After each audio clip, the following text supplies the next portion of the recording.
Cela fait 3 ans que la Parole libérée se bat pour que l'Église catholique prenne des mesures pour lutter contre la pédophilie en son sein. Elle souhaitait que les victimes soient entendues en assemblée plénière à Lourdes devant les 120 évêques pour montrer sa fermeté face à ce fléau.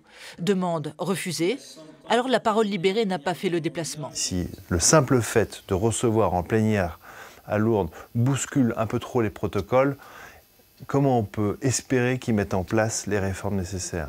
Des victimes ont bien été entendues lors de la conférence des évêques, mais à huis clos.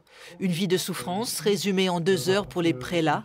Ce rendez-vous inédit marquerait un tournant pour l'Église catholique. On était dans un silence pendant des années. Il faut que dans tous les diocèses, on prenne des mesures, si vous voulez, qui permettent que cette question de la pédophilie soit à tous les niveaux, pas simplement au niveau de l'évêque, mais aussi dans les paroisses où il y a des catéchistes, dans les mouvements de jeunes. C'est-à-dire qu'il y a une espèce de travail de conscientisation qui doit se faire à tous niveaux. L'association lyonnaise n'y croit pas. On dit qu'on met en place un motu proprio pour condamner les évêques négligents, on dit qu'on met en place une cellule de lutte contre la pédophilie, on dit qu'on met en place une commission pontificale de protection des mineurs, mais il n'y a rien d'efficace là-dedans. Les gens remettent des rapports, on les lit pas, on les écoute pas, on les commente même pas. Les commissions sont complètement opaques. Quand il y a des victimes dans ces commissions, elles claquent la porte, elles partent.